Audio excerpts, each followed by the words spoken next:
buenas, ha llegado la hora de FEMET, el programa semanal que les ofrece la Federación Provincial de Empresarios del Metal y Nuevas Tecnologías, que como siempre intenta prestar servicio y servir de ayuda a todos los colectivos económicos de las islas y, cómo no, a todos los ciudadanos. Con esa intención, hoy la hora de FEMET va a ser muy especial, porque cumple su programa número 51, porque es el último de la temporada y porque nos acompañan en el plató el consejero de Infraestructuras, Transporte y Vivienda del Gobierno de Canarias, don Antonio Castro Cordobés. Muchas gracias por haber aceptado la invitación de FEMET y de Canal 8, don Antonio. Encantado, muchas gracias. También nos acompaña el presidente de FEMET, José Luis García Martínez. Muchas gracias, José Luis, por acompañarnos. Buenas tardes. Y también les recuerdo que durante el programa les ofreceremos las habituales secciones de las ofertas de trabajo, con los empleos que demandan las empresas del sector y las noticias breves que ha generado FEMET durante la semana. Y dicho esto, nos centramos en nuestro programa especial de hoy, el último de la temporada, el programa número 51, y con dos invitados muy especiales, el consejero de Infraestructuras, Transportes y Vivienda, don Antonio Castro. Quizás para comprender un poco la importancia de esa consejería, don Antonio, tenemos un informe elaborado por su consejería donde se ofrecen datos muy importantes y muy relevantes. Por ejemplo, que el uso del transporte aéreo en Canarias triplica la media europea. Por ejemplo, que el movimiento de pasajeros en los 8 aeropuertos canarios fue de 36,7 millones de pasajeros. Luego habla también del número de desplazamientos, 142 vuelos diarios entre las islas. Y luego otro dato importante que da es que, comparando el coste que supone la utilización de las infraestructuras de transporte en Canarias con el coste que se da en trayectos en el continente, el canario soporta 2,5 veces superior. 2 veces y media, sí. Bueno, datos relevantes que se podrían dar muchos más de la importancia de esa consejería. ¿Cómo podríamos introducir los proyectos que hay ahora, muchos proyectos que hay en marcha? Bien, pues, efectivamente, la movilidad en Canarias es un factor importantísimo, es decir, en definitiva los transportes, ¿no? Y dentro de los transportes, esas cifras que usted ha dado, que son absolutamente correctas, pues se debe al movimiento interno entre las islas y las comunicaciones de las islas con el exterior, que por eso siempre se habla del hecho no solo de la lejanía de Canarias, del territorio continental europeo, sino que también de la insularidad y de la doble insularidad. Eso hace efectivamente que nosotros, aquí las empresas, la economía, tenga unas dificultades mucho mayores que en otros sitios, porque, bueno, pues ahí estábamos dando esos datos absolutamente reales, que el coste del transporte en Canarias es la media del coste de transporte para un ciudadano canario. Lo que se gasta en transporte supone 2,5 veces lo que se tiene que gastar otra persona en el territorio continental para hacer los mismos movimientos, es decir, para recorrer las mismas distancias. No es que nosotros lo hagamos más veces o menos, no, sino que para hacer el mismo recorrido son 2 veces y media más. Bueno, pues para afrontar esa situación se han ido adoptando medidas. Canarias tiene un estatus específico dentro de la Unión Europea. Está el POSEICAN, medidas agrarias e industriales. Están las organizaciones de mercado para los productos agrarios. Están las ayudas al transporte.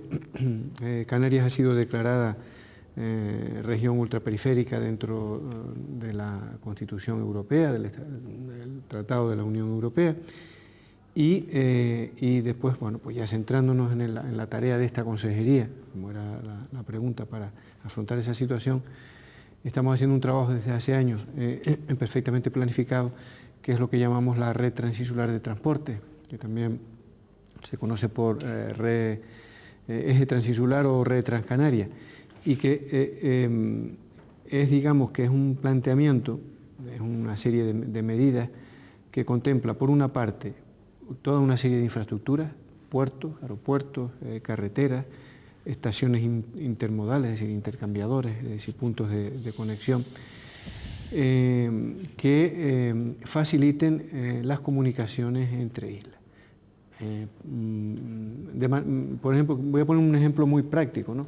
Y, para acercar Tenerife a Gran Canaria o Gran Canaria a Tenerife, pues se tiene previsto potenciar el puerto de Agaete para que conecte rápidamente con Santa Cruz de Tenerife. Hoy en día ya está funcionando, ¿no?, con barcos rápidos, pero se tiene previsto aumentar la capacidad del puerto de Agaete para que aumente la posibilidad de que vayan barcos a ese sitio para conectar con Tenerife.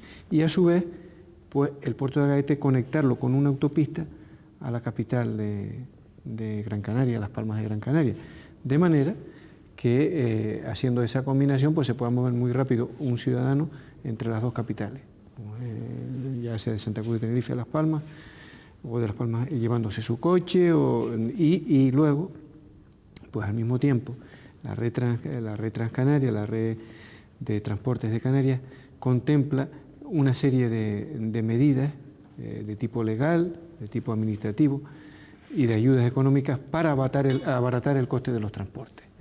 Esto es dicho muy sucintamente y muy deprisa, pues bueno, una de nuestras tareas en el área de las infraestructuras y del transporte es esa, haber planificado y haber conseguido recursos y hacer obras para que se cree esa infraestructura, pero al mismo tiempo ir estableciendo medidas.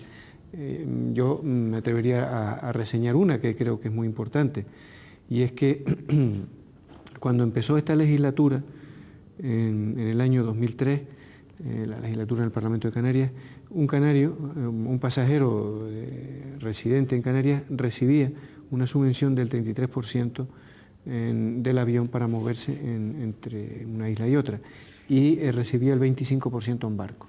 En estos momentos reciben tanto el transporte aéreo como el transporte marítimo un 45%, y las mercancías, dependiendo las que sean, hasta un 50%. Sí, son medidas complementarias, porque lo que pretende la red Transcanaria es acercar todas las islas, es decir, facilitarle al ciudadano que tenga un mercado único y que esos hándicaps que tenemos, que comentaba usted al principio, de los costes por la insularidad, por la doble insularidad, pues atenuarlos y bueno, y que haya una cierta facilidad de movimiento. Y con la subvención del transporte, ya que estamos en esto, el compromiso es que el año que viene llegue al 50%, que es el techo que nos habíamos puesto, ¿no?, la subvención al pasaje dentro de las islas. Muy bien, desde luego está claro que el transporte, las infraestructuras son muy importantes y por supuesto para los empresarios también. De hecho, hay otro dato que también aporta este informe de la Consejería, es que el año pasado se trasladaron más de 5 millones de toneladas de mercancías. Qué importante, José Luis García, presidente de CEMETE, son también las infraestructuras y los transportes para los empresarios. Hombre, yo diría que es fundamental. Canarias es un territorio fragmentado.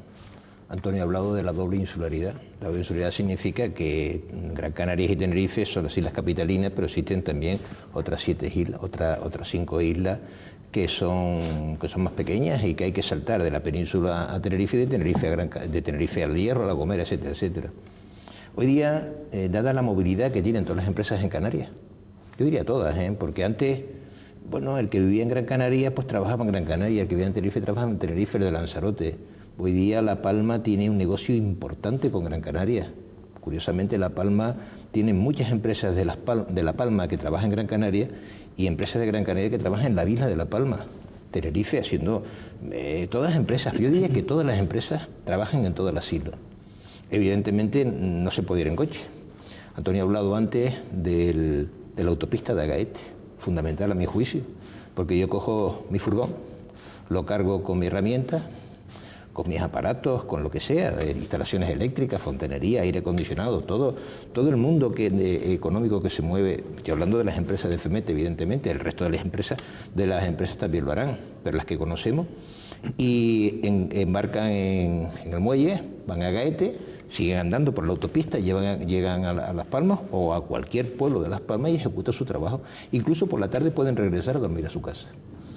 Es fundamental, es decir, yo diría que es vital para la economía canaria que el transporte, aparte de que sus subvenciones se mejore, porque evidentemente la supervivencia de todos nosotros está precisamente en la movilidad que podemos hacer una Canarias grande, o sea, una Canarias, porque no podemos contentarnos con vivir solo en Tenerife y comer de Tenerife. Todos tenemos que ser todos. Y ese es el futuro. Yo sí, efectivamente, yo estoy totalmente de acuerdo y hemos ido viendo, como poco a poco, a medida que se mejoran las infraestructuras del transporte y los medios del transporte, el ámbito de actuación de la empresa canaria está siendo cada vez en más islas, que es lo que apuntaba José Luis, ¿no? Bueno, pues es una realidad. Y eso es lo que queremos, que cualquier empresa canaria pueda trabajar con cierta comodidad y también a precios, a costes baratos, que pueda trabajar en cualquier isla, ¿no? De hecho, don Antonio, en el proyecto de Red Transcanaria se habla de 7.600 millones de euros más o menos de inversión, sí, hasta el año creo que era 2015 en materia de infraestructuras. Bueno, es un proyecto, se puede llamar incluso estrella, el proyecto estrella de la Consejería ahora mismo, quizás. De la Consejería del Gobierno, ¿no? Es uno de los proyectos, de los grandes proyectos del Gobierno, sí. Bueno, ahí está incluidos los dos grandes aeropuertos, el de Tenerife Sur y el de Gando, indudablemente, y están los puertos de Santa Cruz de Tenerife, de Granadilla, el puerto de Arinaga de Las Palmas y el resto de puertos y aeropuertos en las islas. Por ejemplo, ahora mismo en la isla de La Palma se está haciendo una inversión importantísima en ampliación del aeropuerto, sobre todo de la plataforma de aparcamiento de aeronaves y del nuevo edificio terminal. Hay actuaciones, se están haciendo obras también en el aeropuerto de Fuerteventura y está prevista que son las dos grandes obras, ¿no? La segunda pista del Reina Sofía y la segunda pista de Gando en Gran Canaria. O sea que esas inversiones de 7.000 millones de euros, que efectivamente es una cifra más que respetable, porque es más de 1 billón de pesetas, ¿no? Es para una inversión estimada en 15 años aproximadamente, sí. Muy bien, vamos a hacer, si les parece, una pequeña pausa para ver esas ofertas de trabajo que hay en la semana.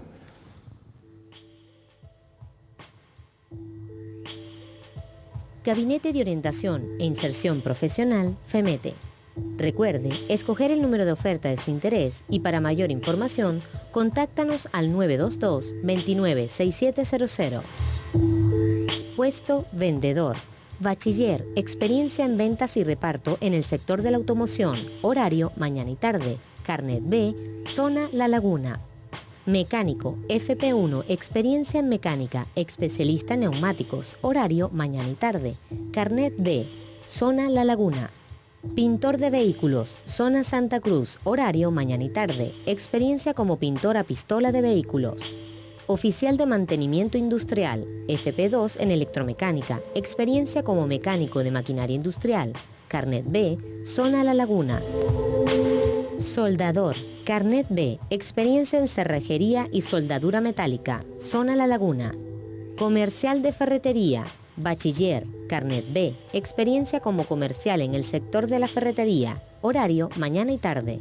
Chapista de vehículos, horario mañana y tarde, zona San Miguel, experiencia como chapista pintor.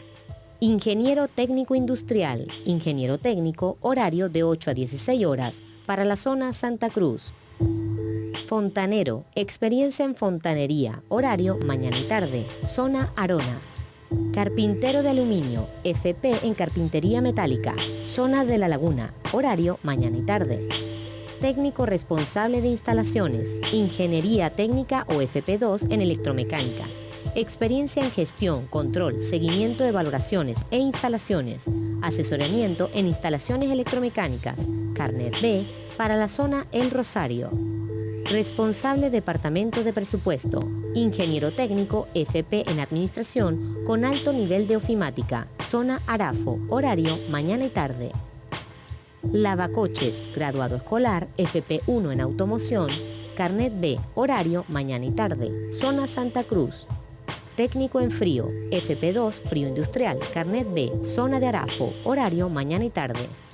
Auxiliar administrativo, FP administrativo, alto nivel de Excel, horario mañana y tarde. Para la temporada julio y agosto, de 8 a 2, zona La Laguna.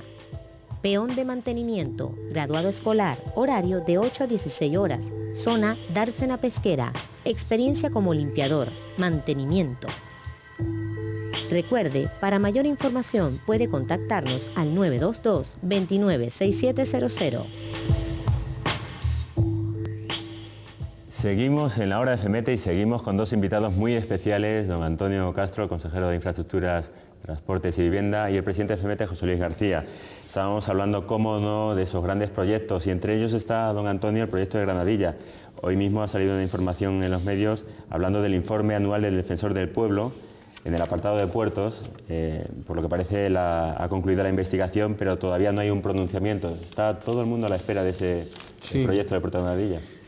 Sí, el proyecto de Puerto de Granadilla ha tenido una serie de dificultades, todas ellas derivadas de que aún a sabiendas de que ahí iba un puerto en su momento, se declaró un LIC, un lugar de interés comunitario, que es una figura medioambiental, de protección medioambiental, de ámbito de la Unión Europea, y por lo tanto cualquier decisión corresponde a la Unión Europea. Y bueno, lograr que se haga un puerto en un LIC o al lado de un LIC donde está afectado, pues ha sido muy complicado desde el punto de vista medioambiental. Y por otra parte, pues también ha habido un debate de que si puerto de Santa Cruz, que si puerto de Granadilla, que si cuando en realidad son unos puertos complementarios. Sí. Y después hay otra realidad, desde mi punto de vista, estoy hablando con la mayor honradez del mundo, ¿no? Yo creo que el núcleo de población mayor o el área de mayor población de la isla de Tenerife en un periodo no superior a los 15 años va a ser el sur de Tenerife. Entonces, el tener un puerto, sobre todo de orientación industrial, que alivie de transitar un montón de mercancías peligrosas por la autopista en una isla que vive del turismo es importante. Porque el sur de Tenerife, lo que se llama el suroeste, ha tenido un crecimiento extraordinario, pero es que ahí las posibilidades de crecimiento siguen estando y son enormes, ¿no? Un potencial, yo creo que es el área potencial más importante de todo Canarias. Entonces, eso, el puerto ese tiene todo el sentido del mundo, ¿no? Todo el sentido del mundo, por un montón de razones. Lo que pasa es que, como digo, el haber estado afectado por un LIC, por un lugar de interés comunitario, que es una figura de protección medioambiental, como decía, ha dado lugar a todo tipo de reservas, por las críticas, por el tamaño, después a otros que si se iba a cerrar el puerto de Santa Cruz, da la impresión de que ahí ya se generan intereses creados, de que cuando que en realidad no, bueno, por lo menos lo que está previsto es que sea un puerto complementario de orientación prácticamente industrial. El puerto de Santa Cruz seguirá siendo un puerto de pasajeros y un puerto comercial importantísimo, ¿no? Entonces, claro, el problema es que para la decisión de ese puerto, el ámbito de decisión se ha ido de Canarias. O sea, está en Bruselas y está en Madrid. Claro, entonces eso no es nada sencillo. Yo estoy seguro que si las decisiones se hubieran podido tomar en Canarias, pues ya estaban tomadas, ¿no? Responsablemente. Pero después también ha habido la polémica, digamos que el mensaje o crear los estados de opinión de que es un puerto o que es una actuación que lleva detrás un montón aparejado, un montón de intereses especulativos. Sí, especulativos, de suelo. Aunque sea así, Antonio, yo considero de que, aunque sea así... Pero es que necesariamente un puerto genera un desarrollo económico, claro, es que, inevitablemente. Claro. Entonces, eso, lo que no se puede llegar a plantear y hacer ver que eso es algo malo para la sociedad. Efectivamente, eso te iba a decir. Eso iba a decir, que aunque sea así, aunque genere un interés especulativo, que de hecho lo va a ser, porque genera una economía importante, lo has dicho perfectamente, el puerto de Santa Cruz y el puerto de Granadilla son totalmente complementarios. Es que además los dos se tienen que ampliar y los dos se tienen que seguir manteniendo. El problema está yo creo que en la falta de información. Yo recuerdo que hacía tiempo la COE nos convocó en el recinto ferial una charla sobre el puerto de Granadilla y las personas que estaban a favor y en contra. Y la verdad que yo me encontré fuera de aquel sitio montones de personas ecologistas, en su gran mayoría, o por lo menos con el sello de ecologista, donde yo pregunté, porque yo me metí allí como uno más, oye, ¿y esto de qué va? Dice, pues bueno, yo no lo sé, a mí me han dicho que venga y tengo un bocadillo y estoy aquí. Quiero decir que con esas cosas no se pueden jugar. No. Yo recuerdo, hace un montón de años, yo tendría 18 años porque tenía el carnet de conducir, y tenía que ir a los cristianos a hacer el mantenimiento de unos grupos electrógenos de uno de los apartamentos que estaban, de los primeros que se llaman Cristian Mares, los cristianos, estoy hablando de los años 67-68. Y había dos formas de ir los cristianos. O por la autopista, o por la carretera general del sur, donde se decía que los mejores conductores de España estaban en Canarias. En el sur de Tenerife, por sí. las carreteras que habían. Sí, sí. O bien había que subir al Teide. Y recuerdo mi padre me decía, vas por el Teide y regresas por el sur. El Teide era más lejos, pero más rápido. Y regresaba por el sur porque a la hora que yo regresaba ya era de noche, muy de noche, y me podía quedar dormido en la carretera. En esa época empezaba a hacerse sus pinitos en el sur el turismo. Cristian Mar, los cristianos, etcétera, etcétera. ¿Quién iba a decir, si alguien no hubiera hecho la autopista del sur, que hubo oposición ecologista también por hacer la autopista del sur? No se hubiera hecho. Hubiéramos tenido el desarrollo que tenemos ahora en Tenerife o en la provincia de Tenerife con el sur. Segundo, el aeropuerto del sur, cuando se hizo, también hubo oposición ecologista.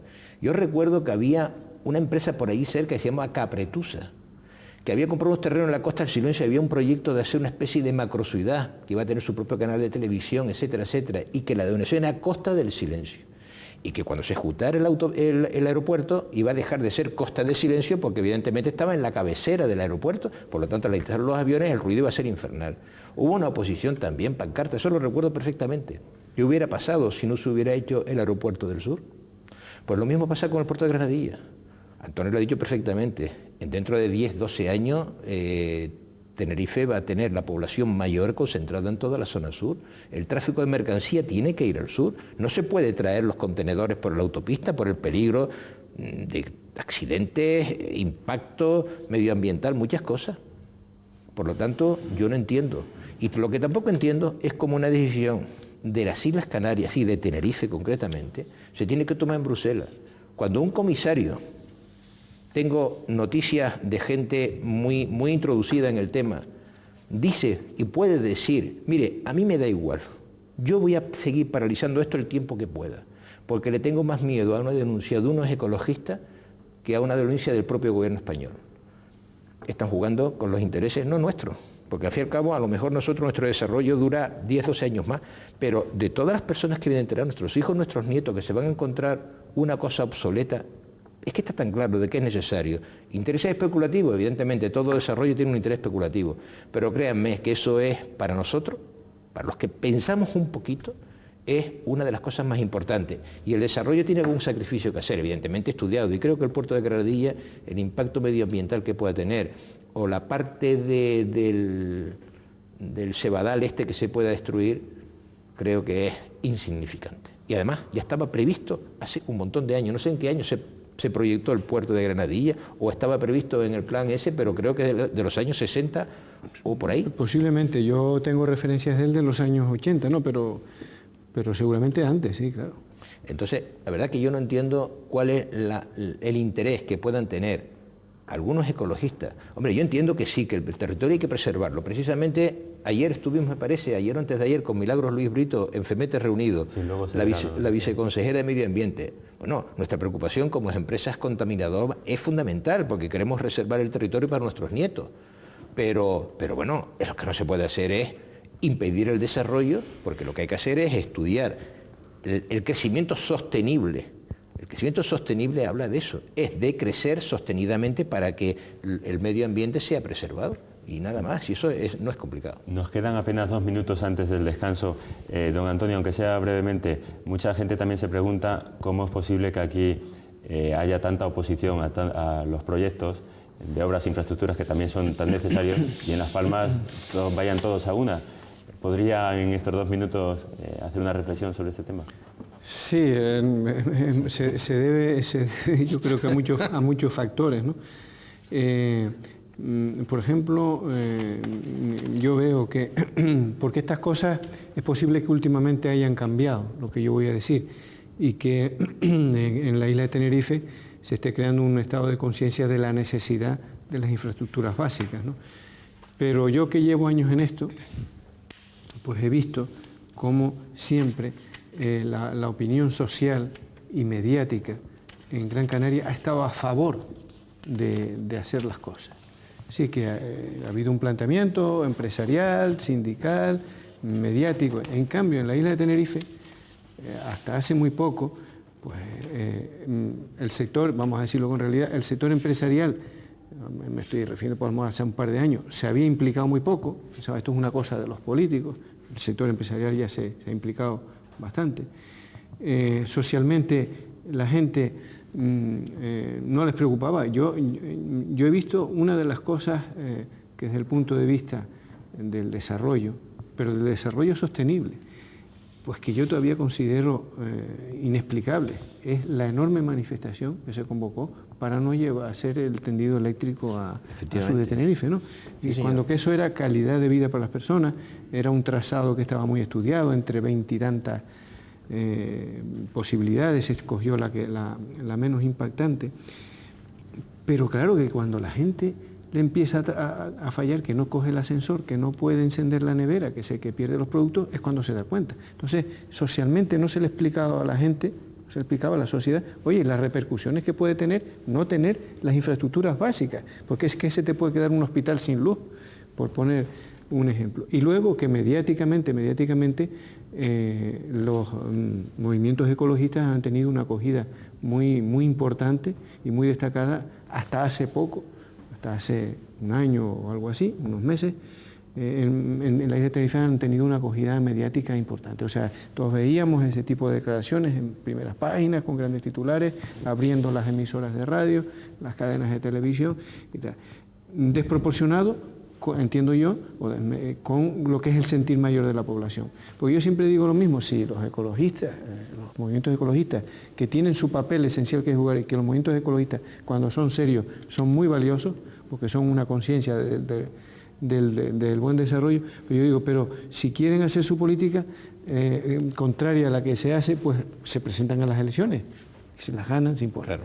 Entonces, no planteo con esto, me permite, yo sé que me estoy extendiendo, pero que no planteo un enfrentamiento, pero sí que lo que no se puede decir es que todo el desarrollo es malo, como se está queriendo decir. Un trabajo en equipo. Y si no hubiera habido un desarrollo, si no hubiera un desarrollo adecuado, ni teníamos la sanidad gratuita que tenemos, que es una gran sanidad, que no la tienen países con grandes recursos. En Estados Unidos se paga a todo el mundo la sanidad, aquí es gratuita. Las enseñanzas gratuitas, todas las enseñanzas básicas y medias y las universitarias que están subvencionadas. Entonces, esas cosas, el poder tener subvenciones al transporte para irse de una isla a otra, incluso para irse de vacaciones, pues esas cosas no se pueden tener si no hay un desarrollo adecuado. Muy bien, don Antonio, vamos a hacer una breve pausa para la publicidad y enseguida volvemos hablando de carreteras, vivienda y otros temas.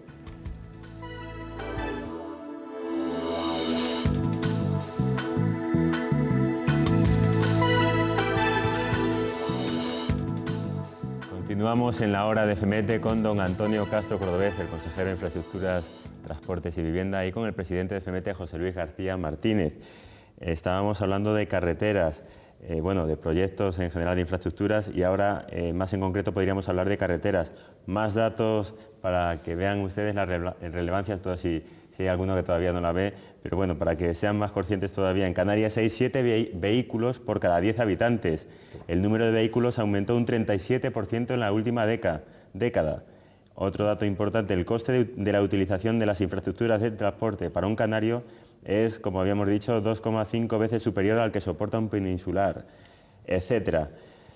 Don Antonio, un proyecto ahí también muy novedoso que está pendiente de la Consejería, el sistema viario del área metropolitana Santa Cruz La Laguna. Sí, es un nombre largo y complicado, sí. Bueno, ¿qué quiere decir eso? Que hoy en día, por los estudios y los datos que nosotros manejamos, la situación peor del tráfico que hay en todo Canarias está en el área Santa Cruz La Laguna, o la laguna Santa Cruz de Tenerife, sin la autopista del norte. Santa Cruz de Tenerife es una ciudad que prácticamente solo tiene una salida. Toda la salida que tiene Santa Cruz de Tenerife viaria prácticamente es la Rambla, porque aunque hay una salida por el sur, pero al final vienen a confluir la avenida 3 de Mayo, el túnel de la avenida 3 de Mayo, al final vienen a confluir todos, ¿no? Bueno, pues viendo el tráfico, que estamos ante uno de los sitios, la autopista Santa Cruz de la Laguna, a su paso por Guajara tiene una intensidad media diaria, que se llama una IMD que llaman de tráfico, que creo que es la tercera de España. Ahí estamos, estamos con una media de 130.000 vehículos, habiendo días de 170.000 vehículos, ¿no? Con todo eso, pues, y previendo que las cosas van a más, porque no es previsible que vayan a menos, sino que, bueno, pues la isla se sigue desarrollando, el área metropolitana se sigue desarrollando, el norte de la isla de Tenerife se seguirá desarrollando porque además lo necesita. Entonces se ha diseñado todo un planeamiento, porque no se puede, hoy en día las carreteras no se pueden hacer porque uno las piense o alguien diga hay que hacer una carretera, sino que lleva todo un trámite complicadísimo, de un montón de leyes que hay que cumplir. Entonces, los ayuntamientos de Santa Cruz y de La Laguna nunca pudieron llegar a incluir en su plan general los sistemas viarios, por un montón de razones. Y nos pidieron al Gobierno de Canarias y a esta consejería que hiciéramos un plan territorial especial de la red de carreteras de Santa Cruz de La Laguna, que es lo que llamamos sistema viario del área metropolitana. Esa es la figura de planeamiento, que una vez terminada y que en este momento está en el Cabildo Insular el avance, que corresponde el avance a aprobarlo el Cabildo Insular, una vez aprobado el avance por el Cabildo Insular saldrá información pública de nuevo, ya estuvo en información pública, y pasada esa información pública pasará al Gobierno, que lo aprueba definitivamente, el órgano medioambiental y territorial del Gobierno, que es la COTMAT. ¿Qué se pretende? Hacer una conexión rápida de la autopista del norte de Tenerife con el sur, por una vía que pasaría desde Guamasa por detrás al sur del aeropuerto de Los Rodeos hasta Santa María del Mar. Al mismo tiempo, una conexión de esa vía con la actual autopista Santa Cruz-La Laguna, para que el tráfico que venga del norte o del sur y quiera entrar por la parte alta de Santa Cruz de Tenerife salga, o entrar en La Laguna, salga por esa vía y conectaría, o se quedan en La Laguna o van a Valleguerra, Tejina, o sea, y los que quieran seguir al norte de Santa Cruz, pues seguirían por lo que se llama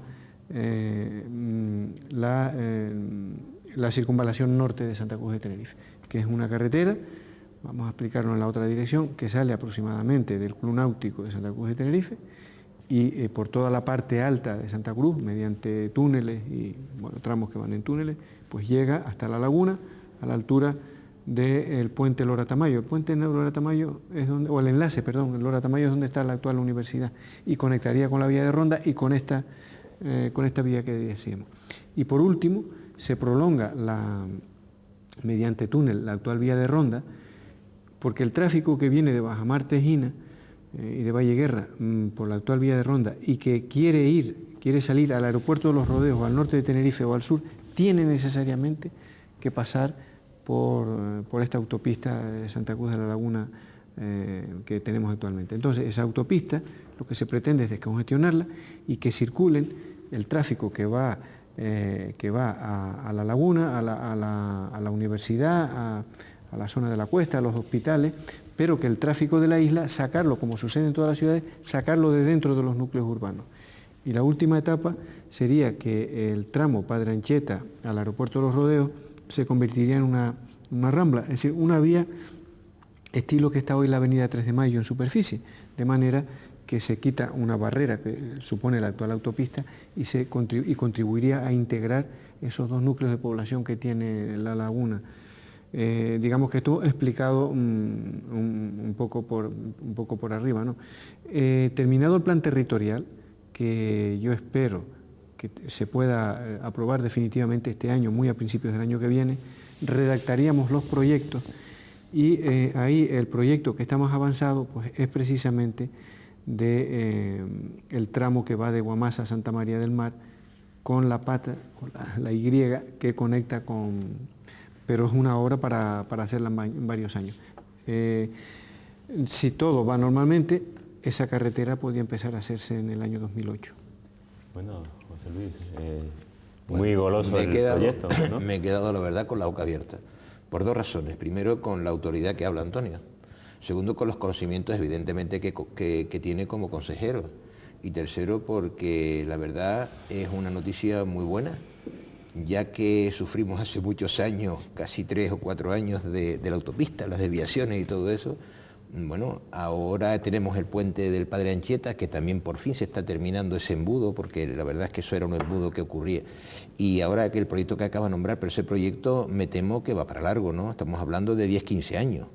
Para hacerlo totalmente, está previsto que se hagan 8 años. En 8 años, bueno, pues... 8 años a partir de 2 años. A partir de 2 años, 10 años. Sí, bueno, o sea, pues, a partir de hoy 10 años, correcto. Pues 10 años, pues yo creo que eso es una noticia magnífica, porque desde luego otra de las noticias que me gustaría oír también es el famoso anillo insular, sí. Cuando nuestro presidente ha hablado tantas veces del anillo insular, porque si hablamos y ahora ahí ponemos todo lo que hemos hablado en un saquito, y hablamos de la famosa autopista Gaete-Gran Canaria, la circunvalación esa que acabas de decir, el anillo insular, bueno, pues ya prácticamente trabajar en Tenerife será una delicia, porque hemos hablado lo del puerto de Granadilla, que el aumento de la población del sur va a ser espectacular en los próximos 10, 12 años, y el señor que vive en Icó, que vive en Santiago del Teide, que vive en el puerto de la Cruz, que trabaja en el sur, porque hemos hablado de la movilidad, ya no podemos ir a trabajar a 5 minutos de nuestra empresa, como estábamos acostumbrados ante los canarios.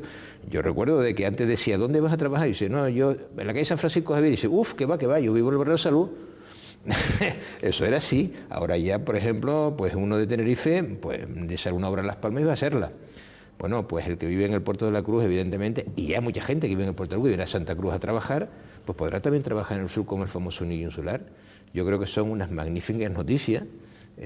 Antonio, como representante del gobierno, de la consejería y la experiencia que tiene, porque yo creo que Antonio de los consejeros, no más viejo por edad, sino más viejo en el gobierno, porque llevas muchísimos años al frente de la misma consejería. Eso significa que lo estás haciendo muy bien, porque evidentemente la persona que nos sirve lo quita. No es que lo quite alguien, sino que el propio sistema lo quita. Yo conozco a Antonio hace muchos años, y la verdad que es un hombre que siempre se ha mantenido y ha hecho esta cosa muy bien, y esta noticia que acaba de dar, pues yo te voy a proponer para que sea el próximo consejero. Gracias. No tengo voluntad de... yo creo que ya se termina una etapa. A mí en la consejería me tocó una etapa muy mala cuando llegamos, que no había inversiones en Canarias, casi en carreteras, porque en Madrid, para entendernos, el Estado no invertía. ¿Se iban todo para Gran Canaria? No invertía. O sea, se hicieron las transferencias, no se hicieron bien, transferencias de carreteras al gobierno de Canarias y no había... Pero es que Gran Canaria sí que tiene unas buenas autopistas, sí, y unas buenas vías. Entonces vino una etapa de inversiones que tuvimos la suerte de... Bueno, yo lo voy a decir porque fue así, o sea, fue cuando, cuando Coalición Canaria sacó 4 diputados, el Partido Popular ganó las elecciones, le faltaban votos. Quiero aprovechar para decir lo que vale un voto canario cuando hace falta, sí. Exactamente. Y logramos, o sea, porque hasta ese momento había muy poca inversión del Estado. Recuerdo esa etapa. Y entonces se sacó una etapa. ¿Qué sucede? Que en Gran Canaria fueron facilidades y aquí fueron pegas. Y entonces de esa etapa, que acabó en el año 2004, las inversiones prácticamente queda alguna obra. Mira, aquí estamos terminando. Bueno, con ese dinero se hizo la nueva autopista Santa Cruz a la Laguna, con la avenida 3 de Mayo, se hizo la mejora de Guamasa a la Orotava, se hizo los 4 carriles de las Américas a Fañabé, se está terminando Icó El Guincho, en fin, alguna obra más se hizo que no las tengo todas presentes. Y en Gran Canaria pues se hizo la gran obra, que es la circunvalación, que en Tenerife va a haber 2 grandes obras, no una sino 2. Y es una la que explicábamos antes, que está por venir, y la otra el anillo insular. Entonces Tenerife va a tener mucha más inversión en esta nueva etapa que Gran Canaria, pero aquí por unas circunstancias y por otras, por faltas de decisiones en determinar el planeamiento, que no es una competencia que tenga esta consejería, no, el planeamiento o es municipal o es insular, o es del órgano del gobierno de Canarias también, pero de política territorial. Bueno, pues aquí fueron obstáculos. Yo tengo proyectos tirados a la papelera, para que me entienda todo el mundo, ¿no?, de carreteras en la isla de Tenerife, porque una vez hechos, pues o no los querían o los querían cambiar, etcétera, ¿no? Y uno de ellos es el que vamos a adjudicar ya este mes, que es el de Adeje a Santiago del Teide. La carretera de mayor inversión que se ha hecho en Canarias, que al final me parece que va a estar adjudicada por alrededor de 214 millones de euros. Eso, es muy complicada la carretera esa. Si yo no me equivoco, pues deben ser unos 35, 36 mil millones de pesetas. Efectivamente, una carretera complicada y que lleva un ramal, también la inversión es importante porque lleva un ramal al futuro puerto de Fonsalía, que es el que se va a hacer en Guía de Isora para descongestionar a los cristianos, porque los cristianos como puerto no tiene posibilidades ninguna de crecer por la población y porque era un puerto muy cerrado, ¿no? Entonces el puerto futuro del sur de Tenerife para pasajeros de conexión con el Hierro, con La Palma y con La Gomera será Fonsalía, que también es una obra para que esté terminada en un periodo de 6 o 8 años. Bueno, pues la carretera lleva, como digo, pues tiene una inversión importantísima. Y la otra, la de ICO a Santiago del Teide, o de Santiago del Teide a ICO, que es la que cerraría el anillo, pues también teníamos el proyecto terminado, hicimos una ley en el Parlamento, a pesar de la ley del Parlamento, al final nos hicieron cambiar el proyecto. Y ahora vamos a hacer un tramo entre ICO y el tanque, porque el otro tramo, para que nos lo entiendan claro, no nos lo dejan hacer, hemos tenido que cambiar el proyecto. Porque pasa por un leak. Por un leak. Sí, por un leak que se puso después que estaba aprobada la carretera y el proyecto, ¿no? Tramitado en información pública, porque ese fue otro proyecto un proyecto que se hizo y que se perdió el dinero, que se tira, para que nos entiendan todos, insisto, pues se tira la papelera.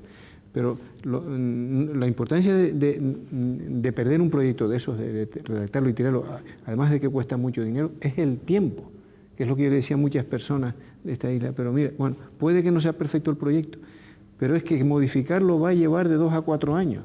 Y eso en la vida tiene un valor tremendo, el tiempo, no el factor tiempo. Porque luego empieza a ver eso, pues no me hacen esto, pues en el otro invierten más, pues ahora ya está llena.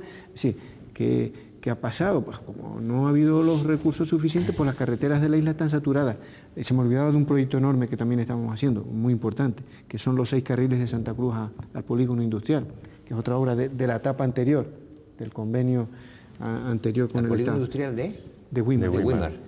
Vamos, hombre, evidentemente, sí, por supuesto. Sí, que, pues digo claro, que esa es otra obra que, pues también, claro, que estamos teniendo miles de dificultades, entre ellas para cambiar el tendido eléctrico. Sí, claro. Bueno, pero que el tendido eléctrico está ahí, o sea que ya el colmo, que va a ser una carretera, hay que desplazarlo 40 o 60 metros hacia un lado para poder hacer la carretera, porque lo pusieron al pie de la carretera, bueno, pues que estés teniendo dificultades.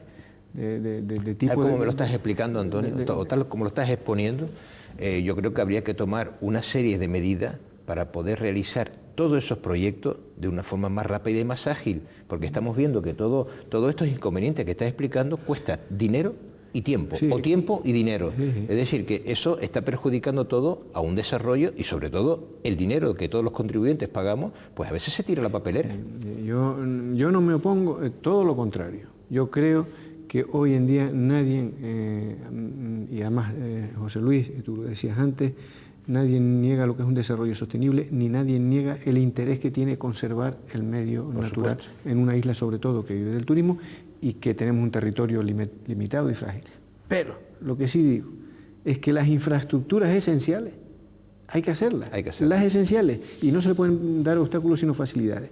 Y nosotros, que hace años no se gastaba un céntimo de euro, entonces era una peseta, en medidas correctoras de impacto de los proyectos, hoy llegamos hay obras en las que no hemos gastado el 25% del proyecto. En el estudio de impacto. En medidas correctoras, es decir, en hacer cosas para que estén más... Para que impacte lo menos posible. Para que impacte lo menos posible y estén más bonitas. Por ejemplo, el embellecimiento del túnel y la avenida 3 de Mayo, pues nos costó el 16% de esa obra. Los jardines, las baldosas, y ha valido la pena. Los muebles, y ha valido la pena. Claro. Pero que eso no es lo que no se puede estar es años y años diciendo no lo hago, no, haga usted estas medidas correctoras, establezca, pero sí hay que hacer la carretera de 6 carriles. Yo creo que habría que tomar alguna medida, ley o lo que quieras llamarle para que esto se haga, porque si la población vota un partido, se supone que ese partido está capacitado, como tú lo has demostrado en lo que acabas de decir, de hacerlo, oye, pues por encima de todo hay que hacerlo por el artículo 33 y después ya veremos. Pero yo te agradezco esas palabras, pero yo me he visto muchas veces en la soledad, defendiendo la carretera y que hay que hacerlo, y hablando en plata, pues zurrándome, claro, desde los que están en contra, porque siempre habrá colectivos que están en contra no ya por el aspecto medioambiental, sino en contra del desarrollo. Si lo explica como lo has explicado hoy aquí en esta casa, yo creo que nadie puede negarte la razón. Sí, pero hoy han cambiado mucho, yo te lo agradezco a tus palabras y eso es que sé que son absolutamente sinceras, pero Totalmente. hace 2 años, o hace 3 años, todo el mundo fue a la manifestación del tendido eléctrico. Vamos a No, hacer... pero todo el mundo, ¿eh? No, Gente con bocadillos que le iban a pagar el bocadillo. Sí. Eso No, fue que una fuerza mediática que hubo y la verdad que no lo entendíamos. Los que estábamos fuera y lo veíamos, no podemos entenderlo. Vamos a hacer una última pausa para ver esas noticias breves que ha generado FEMETE durante la semana.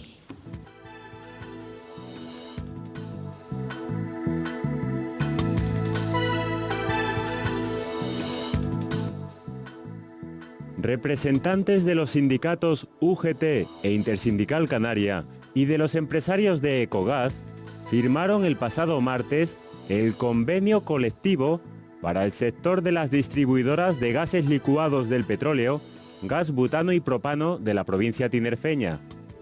El acuerdo, que se suscribió en la sede de FEMETE de Santa Cruz, tendrá una vigencia de 3 años y contempla un incremento salarial del 2,5% para 2006, que se revisará al IPC real.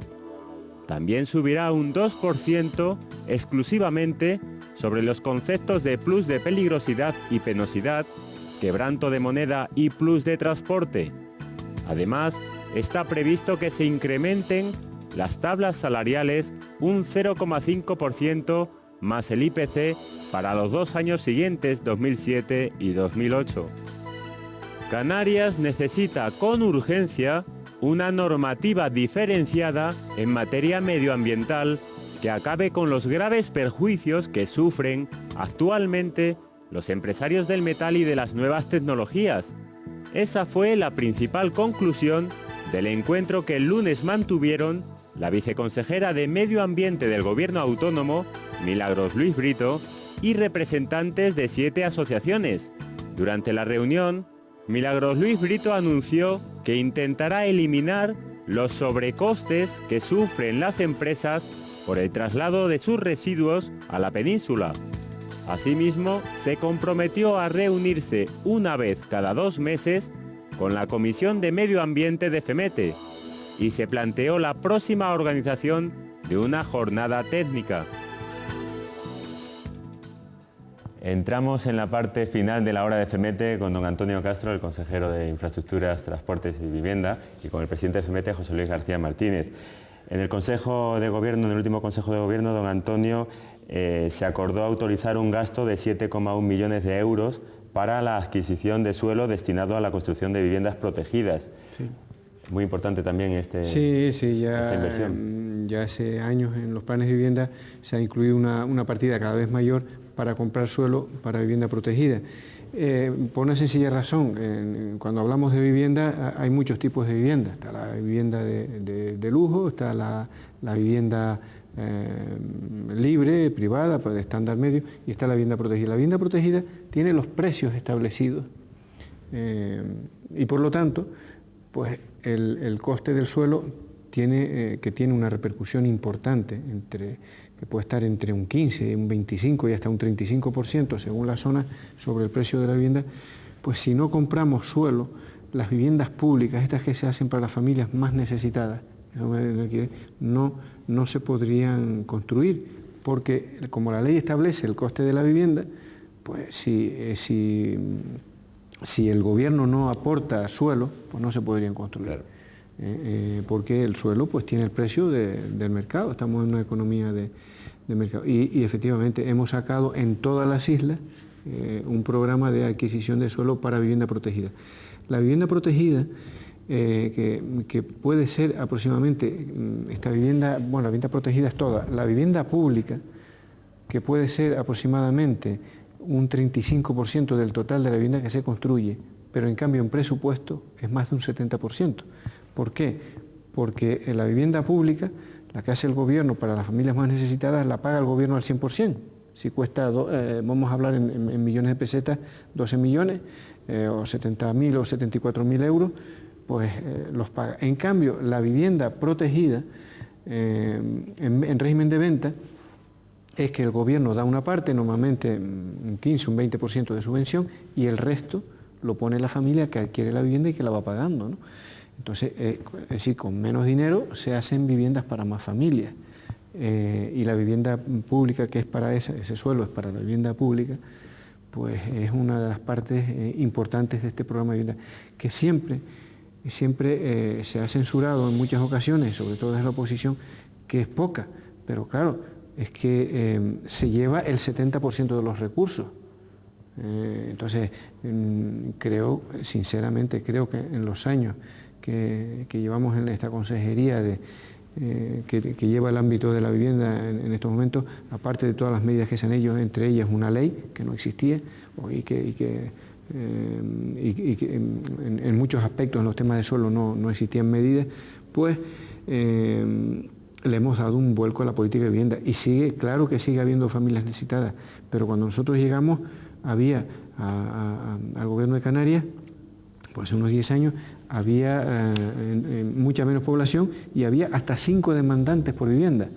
Hoy realmente la media es de 2 demandantes por vivienda, así que por vivienda pública que se construye, así que nunca se va a poder acabar con el problema de la vivienda porque siempre habrá familias necesitadas y siempre habrá que estar construyendo viviendas, pero creo que se ha hecho una gran política en materia de vivienda y sobre todo en la vivienda pública, la vivienda que hace el gobierno, ya digo, y que la paga el gobierno al 100%, porque en la protegida se han hecho muchísimas más viviendas en número, pero ahí las familias ponen una parte importante del valor de la vivienda, lo aportan mediante créditos hipotecarios.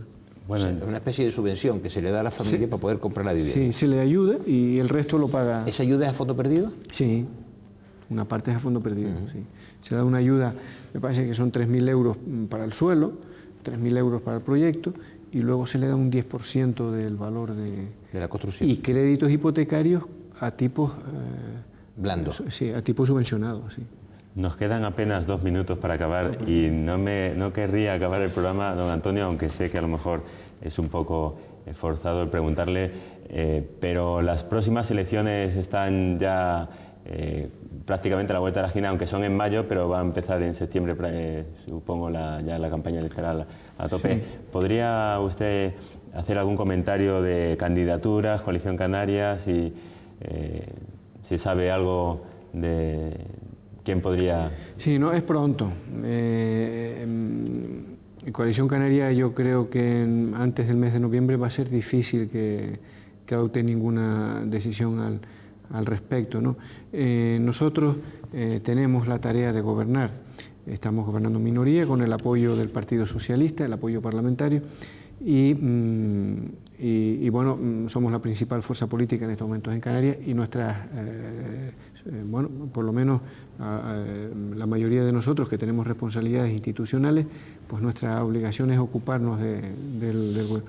Pero sí se está creando un clima en Canarias, es cierto, de que, en fin, con la serie de años que yo llevo, no lo había visto, digamos, de un ambiente ya preelectoral, cuando faltan 10 meses para las elecciones son en mayo, o 11 meses, bueno, 10 meses aproximadamente, en mayo del año que viene.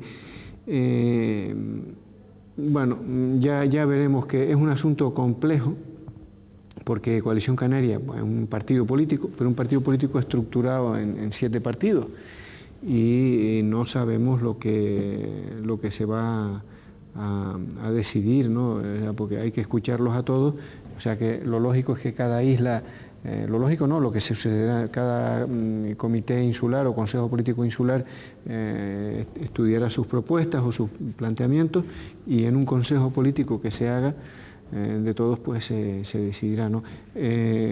Ventaja, yo creo que nosotros que tenemos, o por lo menos nos parece que tenemos, es que existen varias personas que lo pueden hacer, ¿no? Unos porque lo han demostrado y otros porque potencialmente conocemos que tienen posibilidades de hacerlo bien también. Muy bien, se nos ha ido el tiempo. ¿Algún último comentario a modo de...? Yo me encanta oír hablar a Antonio, como he dicho antes, y lo que yo digo es que en las próximas elecciones lo que se tiene que hacer es que los políticos practiquen políticas y los empresarios trabajen en sus empresas y procuren dar muchos puestos de trabajo y ganar mucho dinero, que creo que es lo que se tiene que hacer, y dejar de andar unos metiéndose en el terreno del otro. Creo que el político hace una labor imprescindible, y que los empresarios también, y que ambas fuerzas deben de entenderse, pero no mezclarse. Muy bien. Totalmente de acuerdo, ¿no? Y además el empresario cada día está más comprometido. O sea, yo antes, cuando oía hablar de especulación, francamente, yo creo que ese término ya en un empresario está a la mínima expresión. El empresario quiere desarrollo, quiere lógicamente ganar, porque si no, pero es una persona comprometida con la sociedad. Y los países grandes han sido porque tienen un tejido empresarial fuerte y sólido y unido, indudablemente unido, ¿no? Entonces, el empresario no se puede plantear como un depredador del medio ambiente, como un enemigo del desarrollo, como un enemigo de la sociedad. Sino todo lo necesitamos. Lo mismo que los trabajadores deben tener todos sus derechos y sus beneficios, pues lo mismo. El empresario hoy en día, y como lo tenemos presente, que yo lo conozco, son personas comprometidas con la sociedad, que les gusta aquello como al médico le gusta ser médico o al político ser político. Y claro, pues el empresario, si arriesga, si invierte, si se arriesga a que le pueda pasar de todo, pues lógicamente tiene que tener beneficios, y por eso trabaja. Pero lo hace no solo pensando en un fin propio. Yo creo que aporta mucho a la sociedad. Muchas gracias, don Antonio, por su presencia en la hora de FEMETE. Gracias también a José Luis García. Muchas gracias, cómo no, al magnífico equipo de profesionales que hay en FEMETE y en Canal 8, y que han hecho posible que durante más de un año haya salido adelante este programa. Por supuesto, gracias a todos ustedes por la atención prestada, y después de 51 programas nos despedimos, esperemos que hasta septiembre, donde nos volveremos a ver con nuevos, variados y atractivos temas, si Dios quiere, en la hora de FEMETE.